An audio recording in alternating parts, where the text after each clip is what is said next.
ನಮಸ್ಕಾರ ವೀಕ್ಷಕರೇ, ಶ್ರೀಗರಿ ವಾರ್ತೆಗರಿಗೆ ಸ್ವಾಗತ.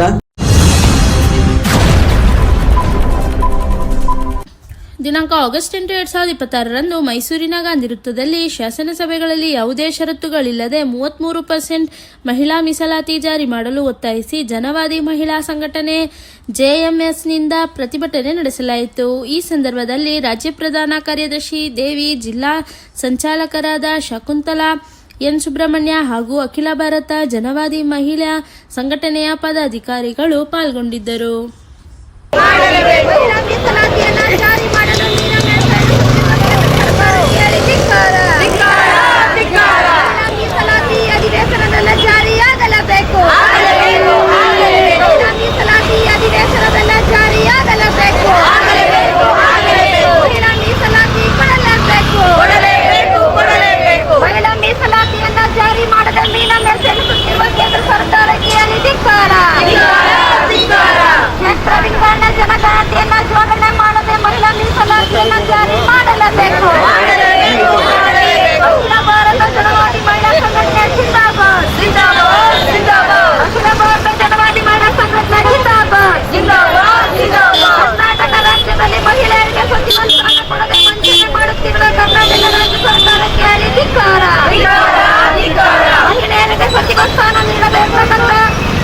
ಶಿವಕುಮಾರ್ ಅವರ ಮುಖ್ಯಮಂತ್ರಿ ಅವರಿಗೆ ಅಧಿಕಾರ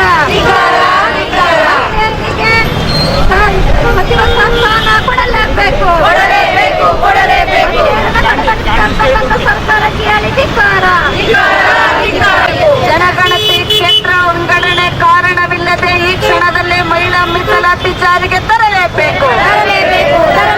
ಮಹಿಳಾ ಮೀಸಲಾತಿ ಜಾರಿಗೆ ತರುವಲ್ಲಿ ವಿಫಲವಾಗಿರ್ತಕ್ಕಂಥ ಸರ್ಕಾರಕ್ಕೆ ಹೇಳಿ ಧಿಕ್ಕಾರ.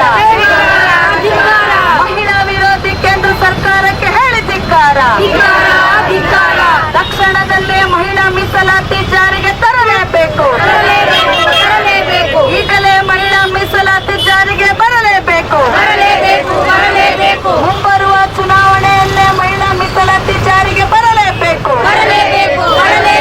ಮಹಿಳಾ ಮೀಸಲಾತಿ ಜಾರಿ ಮಾಡುವಲ್ಲಿ ಮೀನಾಮೇಷ ಎಣಿಸುತ್ತಿರುವ ಸರ್ಕಾರಕ್ಕೆ ಹೇಳಿ ಧಿಕ್ಕಾರ. ಮಹಿಳಾ ವಿರೋಧಿ ಸರ್ಕಾರಕ್ಕೆ ಹೇಳಿ ಧಿಕ್ಕಾರ.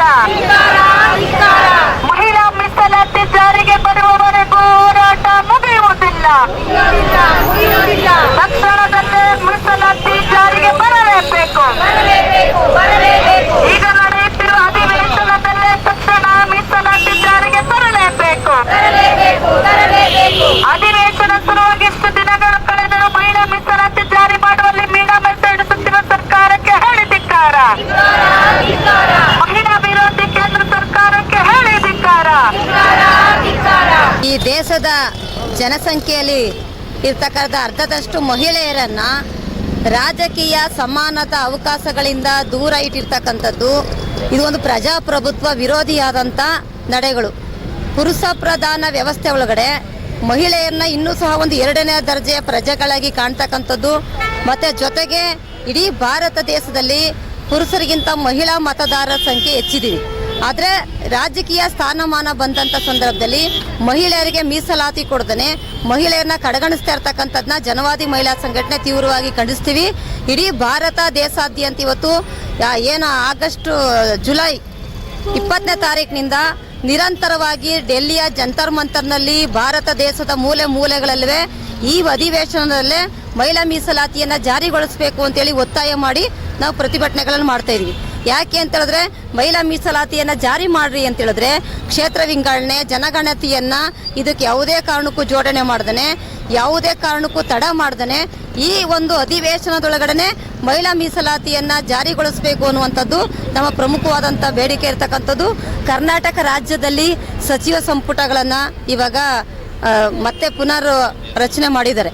ಇದರೊಳಗಡೆ ಒಬ್ಬರ ಮಹಿಳೆಯರಿಗೆ ಇವತ್ತು ಸಚಿವ ಸ್ಥಾನವನ್ನು ಕೊಡದೇ ಇರ್ತಕ್ಕಂಥದ್ದು ನೋಡಿದ್ರೆ ಕರ್ನಾಟಕ ರಾಜ್ಯ ಸರ್ಕಾರ ಕಾಂಗ್ರೆಸ್ ಸರ್ಕಾರ ಒಂದು ಕಡೆಯಲ್ಲಿ ಮಹಿಳಾ ಮೀಸಲಾತಿಗನ್ನ ಅಲ್ಲಿ ಒಪ್ಪಿಗೆಯನ್ನು ಕೊಡುತ್ತದೆ. ಇಲ್ಲಿ ನೋಡಿದ್ರೆ ಮಹಿಳೆಯರಿಗೆ ಒಂದು ಸಚಿವ ಸ್ಥಾನವನ್ನು ಕೊಡದೇ ಇರ್ತಕ್ಕಂಥದ್ದನ್ನ ಜನವಾದಿ ಮಹಿಳಾ ಸಂಘಟನೆ ತೀವ್ರವಾಗಿ ಖಂಡಿಸ್ತೀವಿ. ಕನಿಷ್ಠ ಪಕ್ಷ 3 ಜನ ಮಹಿಳಾ ಶಾಸಕರಿಗೆ ಸಚಿವ ಸ್ಥಾನವನ್ನು ಕೊಡಬೇಕು ಅಂತೇಳಿ ಜನವಾದಿ ಮಹಿಳಾ ಸಂಘಟನೆ ಒತ್ತಾಯ ಮಾಡುತ್ತದೆ. ದೇವಿ ಅಂತ ಜನವಾದಿ ಮಹಿಳಾ ಸಂಘಟನೆ ರಾಜ್ಯ ಪ್ರಧಾನ ಕಾರ್ಯದರ್ಶಿ. ಅಖಿಲ ಭಾರತ ಜನವಾದಿ ಮಹಿಳಾ ಸಂಘಟನೆಯವರು ಇವತ್ತು ನಮ್ಮ ಗಾಂಧಿ ಸ್ಕ್ವೇರ್ನಲ್ಲಿ ಪ್ರತಿಭಟನೆಯನ್ನು ಮಾಡ್ತಾ ಇದ್ದಾರೆ. ಕೇಂದ್ರ ಸರ್ಕಾರವಾಗಲಿ ರಾಜ್ಯ ಸರ್ಕಾರವಾಗಲಿ ಮಹಿಳೆಯರಿಗೆ ಮೀಸಲಾತಿ ಸುಮಾರು ಒಟ್ಟು ಜನಸಂಖ್ಯೆಯಲ್ಲಿ ಅರ್ಧದಷ್ಟಿರ್ತಕ್ಕಂಥ ಮಹಿಳೆಯರಿಗೆ ಕಡಿಮೆ ಅಂದ್ರೂ ಕೂಡ 33% ಮೀಸಲಾತಿಯನ್ನು ನೀಡಬೇಕು ಎಲ್ಲ ಕ್ಷೇತ್ರಗಳಲ್ಲಿ ಅಂತೇಳಾಗಿದೆ. ಈಗ ಕರ್ನಾಟಕ ಸರ್ಕಾರದಲ್ಲಿ ಕಾಂಗ್ರೆಸ್ ಸರ್ಕಾರ ಈ ಒಂದು ದಿಶೆಯಲ್ಲಿ ಮಹಿಳಾ ಸಚಿವರನ್ನ ಮಾಡ್ತಾರೆ ಅಂತೇಳಿ ಎಲ್ಲರೂ ಕೂಡ ನಾವು ಅನ್ಕೊಂಡಿದ್ದು. ಈ ಸಚಿವ ಸಂಪುಟ ಇಷ್ಟೆಲ್ಲ ಆಗಿ ಜಾರಿ ಆದ್ರೂ ಕೂಡ ಇವತ್ತಿಗೂ ಕೂಡ ಯಾವ ಮಹಿಳಾ ಇದಕ್ಕೆ ಸಚಿವ ಸಂಪುಟಕ್ಕೆ ಸೇರಿಸ್ಕೊಂಡಿಲ್ಲ. ಇದೊಂದು ದುರಂತ. ಇದು ಕೇಂದ್ರದಲ್ಲಿ ಯುವಕರು ಇರಬೇಕು, ನಮ್ಮ ರಾಹುಲ್ ಗಾಂಧಿ ಅವರು ಯುವಕರು ಇರಬೇಕು, ಹೆಚ್ಚಿನ ಸಂಖ್ಯೆಯಲ್ಲಿ ಅವರು ಇರಬೇಕು, ಮಹಿಳೆಯರು ಇರಬೇಕು ಅಂತೇಳಿ ಮಾತುಗಳನ್ನು ಆಡ್ತಾರೆ. ಕೇಂದ್ರ ಸರ್ಕಾರದ BJP ಸರ್ಕಾರದ ವಿರುದ್ಧ ಕಾಂಗ್ರೆಸ್ನ ಎಲ್ಲ ನಾಯಕರುಗಳು ತಿರ್ಗಾ ಮುರುಗಾ ಅವರನ್ನು ಸಿಕ್ಕಾಬಟ್ಟೆ ಅದನ್ನು ಖಂಡಿಸ್ತಾರೆ. ಮಹಿಳಾ ಮೀಸಲಾತಿಯನ್ನು ನೀವು ನೀಡ್ತಾ ಇಲ್ಲ ಅಂತೇಳಿ. ಆದರೆ ತಮ್ಮದೇ ಆದಂಥ ಸರ್ಕಾರ ಕರ್ನಾಟಕದಲ್ಲಿ ಜಾರಿಯಾಗಿದ್ರೂ ಕೂಡ ಒಬ್ಬ ಮಹಿಳೆಗೆ ಸಚಿವ ಸಂಪುಟದಲ್ಲಿ ಅವಕಾಶವನ್ನು ಇವತ್ತಿನವರೆಗೂ ಕೂಡ ಮಾಡಿಕೊಡ್ತಾ ಇಲ್ಲ. ತುಂಬ ನಿಧಾನ ಮಾಡ್ತಾ ಇದ್ದಾರೆ. ಇದು ಖಂಡನೀಯ. ಹಾಗಾಗಿ ಕಾಂಗ್ರೆಸ್ ಸರ್ಕಾರ ಅಥವಾ ಕೇಂದ್ರದಲ್ಲಿರ್ತಕ್ಕಂಥ ಇದಕ್ಕೆ ಸಂಬಂಧಪಟ್ಟಂಥ ಎಲ್ಲ ನಾಯಕರುಗಳು ಆದಷ್ಟು ಜಾಗ್ರತೆ ಮಹಿಳೆಯರಿಗೆ ಸ್ಥಾನಮಾನಗಳನ್ನು ನೀಡಬೇಕು. ಈ ದಿಶೆಯಲ್ಲಿ ಎಲ್ಲ ಕಡೆ ಹೋರಾಟಗಳು ನಡೀತಾ ಇದೆ. ಹಾಗಾಗಿ ಆದಷ್ಟು ಜಾಗ್ರತೆ ಈ ಮಹಿಳಾ ಸಚಿವ ಸಂಪುಟದಲ್ಲಿ ಮಹಿಳೆಯರನ್ನು ಸೇರ್ಪಡಿಸಬೇಕು ಅಂತೇಳಿ ಈ ಮೂಲಕ ನಾನು ಕೇಳ್ಕೊಳ್ತೇನೆ, ಆಗ್ರಹಿಸ್ತೇನೆ. ನಮಸ್ಕಾರ. ನಾನು ಪ್ರೊಫೆಸರ್ ಕಾಳಚನ್ನೇಗೌಡ, ಮೈಸೂರು. ಈ ದಿನ ಮೈಸೂರಿನಲ್ಲಿ 33% ಮಹಿಳಾ ಮೀಸಲಾತಿಯನ್ನು ಜಾರಿಗೆ ತರಬೇಕು ಅಂತ ಹೇಳಿ ಇಡೀ ದೇಶಾದ್ಯಂತ ಕರೆ ಕೊಟ್ಟ ಭಾಗವಾಗಿ ಇವತ್ತು ಮೈಸೂರಿನಲ್ಲಿ ಹೋರಾಟ ಮಾಡ್ತಾ ಇದ್ದೀವಿ. 2023ರಲ್ಲಿ ಅಂಗೀಕಾರ ಆದಂಥ ಮಹಿಳಾ ಮೀಸಲಾತಿ ಇದುವರೆಗೂ ಕೂಡ ಜಾರಿಗೆ ತರೋದ್ರಲ್ಲಿ ಮಹಿಳಾ ವಿರೋಧಿ ಸರ್ಕಾರಗಳು ಮೀನಾಮೇಷ ಎಣಿಸ್ತೇ ಬರ್ತಾ ಇದೆ. ಆದರೆ ಈಗ ನಡೀತಾ ಇರ್ತಕ್ಕಂಥ ಅಧಿವೇಶನದಲ್ಲಿ ಮಹಿಳಾ ಮೀಸಲಾತಿ ಜಾರಿಗೆ ತರುವಲ್ಲಿ ಮೀನಾಮೇಷ ಎಣಿಸ್ತಾ ಇದ್ದಾರೆ. ಜನಗಣತಿ ಕ್ಷೇತ್ರ ಮರುವಿಂಗಡಣೆಯನ್ನು ತಳುಕ ಹಾಕುವುದರ ಜೊತೆಗೆ ಇವತ್ತು ಮೀಸಲಾತಿಯನ್ನು ಜಾರಿಗೆ ತರುವುದನ್ನು ಮುಂದಕ್ಕೆ ಹಾಕಲಿಕ್ಕೆ ಹೊರಟಿದ್ದಾರೆ. ನಾವು ಯಾವುದೇ ಕಾರಣಕ್ಕೂ ಬಿಡೋದಿಲ್ಲ ಅಂತ ಹೇಳ್ತಾ, ಉದಾಹರಣೆಗೆ ಈಗ ಕರ್ನಾಟಕ ರಾಜ್ಯದಲ್ಲಿ ರಚನೆ ಆಗಿರ್ತಕ್ಕಂಥ ಸಚಿವ ಸಂಪುಟದಲ್ಲಿ 33% ಮಹಿಳಾ ಮೀಸಲಾತಿ ಕೊಡಬೇಕು ಅಂತ ಹೇಳಿ ಬಂದಿದ್ರು ಕೂಡ ಇದುವರೆಗೂ ಕೂಡ ಸಚಿವ ಸಂಪುಟ ರಚನೆ ಆಗಿದ್ರು ಕೂಡ ಒಬ್ಬರು ಮಹಿಳಾ ಸಚಿವರನ್ನ ಕೊಡಲಿಲ್ಲ. ಅದರಲ್ಲೇ ಗೊತ್ತಾಗುತ್ತೆ ಇವರು ಎಷ್ಟು ಮಹಿಳಾ ವಿರೋಧಿಗಳು ಅನ್ನುವಂಥ ನಿಟ್ಟಿನಲ್ಲಿ ಇವತ್ತು ಕರ್ನಾಟಕ ರಾಜ್ಯ ಸರ್ಕಾರ ತೋರಿಸ್ಕೊಟ್ಟಿದೆ. ಹಾಗಾಗಿ ನಾವು 33% ಮಹಿಳಾ ಮೀಸಲಾತಿ ಯಾವುದೇ ಕಾರಣಗಳನ್ನು ಹೇಳದೆ, ಯಾವುದೇ ತಳುಕನ್ನು ಹಾಕದೆ ಈಗಲೇ ಜಾರಿಯನ್ನು ತರಬೇಕು ಅಂತ ಹೇಳಿ ಇಡೀ ದೇಶಾದ್ಯಂತ ಹೋರಾಟ ನಡೀತಾ ಇದೆ. ಅದರ ಭಾಗವಾಗಿ ಎಲ್ಲ ಜಿಲ್ಲಾ ಕೇಂದ್ರಗಳಲ್ಲಿ ಮತ್ತು ತಾಲೂಕು ಕೇಂದ್ರಗಳಲ್ಲೂ ಕೂಡ ಹೋರಾಟ ಮಾಡ್ತಾ ಇದ್ದೀವಿ.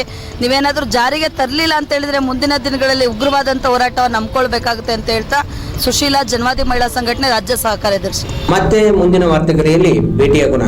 ಶ್ರೀಗರಿ, ನಿಮ್ಮ ಮನದಾಳದ ಗರಿ.